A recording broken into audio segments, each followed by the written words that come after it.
कभी राजनीति में नौसिखिए पप्पू के नाम से मशहूर राहुल गांधी ने कैसे छुड़ाया इस छवि से छुटकारा? राहुल के किन अहम फैसलों से बदल गई कांग्रेस की किस्मत? क्या है राहुल गांधी की सुपर पावर? जानना चाहेंगे इस दिलचस्प नेता की अद्भुत कहानी। आइए आज आपको सुनाते हैं एक ऐसे राजनेता की कहानी जो हजार कटाक्ष और पूरे देश के मजाक बनाए जाने पर भी अपने लक्ष्य से हिला नहीं और खोले बंद किस्मत के ताले। नमस्कार, मैं हूं हिमानी और आप देख रहे हैं इंस्टाफीड। एक समय था जब पप्पू शब्द जहन में आते ही पप्पू कांड डांस साला की धुनें नहीं बल्कि सिर्फ एक शख्स का ख्याल आता था। जी हाँ, बिल्कुल सही समझे आप। हम बात कर रहे हैं इस समय कांग्रेस के सबसे कद्दावर नेताओं में से एक, मोहब्बत की दुकान के मालिक राहुल गांधी की। गांधी परिवार के चश्मो चिराग ने जब राजनीति में कदम रखा तो भाजपा ने उनके बयानों को सुनकर उन्हें पप्पू का टैग दिया। लेकिन राहुल डरे नहीं, सहमे नहीं, बल्कि उस टैग को ही अपनी ढाल बनाकर लड़ते रहे।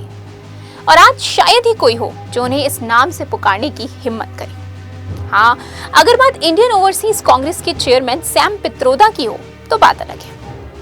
हाल ही में टेक्सास में दिए उनके बयान ने खुद उन्हीं पर कुल्हाड़ी चला दी। लेकिन हम यहाँ सैम पित्रोदा के अतरंगी बयानों की नहीं बल्कि राहुल गांधी के राजनीतिक पप्पू से राजनीतिक पहलवान बनने की कहानी सुनाने आए हैं। 2024 में आए लोकसभा चुनाव के नतीजों ने ये साबित कर दिया कि हमेशा से मजाक का पात्र रहे राहुल विपरीत परिस्थितियों में भी अकेले डट कर खड़े रहे। देश में रोजगार की बात हो या भारत जोड़ो यात्रा का आह्वान, राहुल अडिग रहे। इनकी सबसे दिलचस्प बात ये रही कि संसद में पीएम मोदी को गले लगाने से लेकर संविधान की किताब हाथ में लेकर शपथ लेने तक राहुल का नाराजगी जताने का तरीका हमेशा शांत लेकिन मजबूत रहा।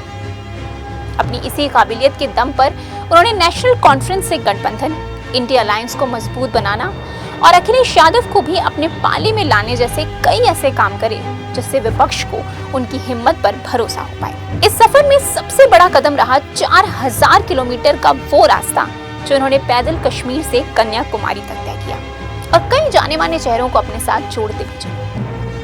विदेश से पढ़कर आए एक बड़े घराने के राजकुमार का जो टैग उन पर भाजपा ने चिपकाया था, उसे उन्होंने जमीनी स्तर पर लोगों से मिलकर और मणिपुर जैसे संवेदनशील राज्यों में जाकर हटाया। प्रधानमंत्री नरेंद्र मोदी अपने मशहूर जुमलों के लिए जाने जाते रहे हैं और उनकी इसी कला में राहुल ने उन्हें जबरदस्त टक्कर दी। नफरत के बाजार में मोहब्बत की दुकान खोलने से लेकर खटाखट के जुमले तक उनके शब्दों का जादू जनता के सर चढ़ने लगा।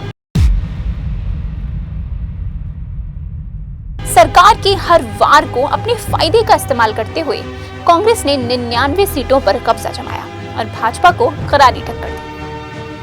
आप चाहे भाजपाई हो या कांग्रेसी, एक बात तो आपको माननी पड़ेगी और वो ये कि you can hate Rahul, you can love Rahul, but you can't ignore Rahul. अब देखना ये है कि आगामी विधानसभा चुनाव में रागा का जादू चल पाता है या एक बार फिर बीजेपी बाजी मारने जाती है। हमारी वीडियो पर अपनी राय जरूर दें और साथ ही इंस्टाफीड के पेज पर जाकर बेल आइकन प्रेस करना ना भूलें।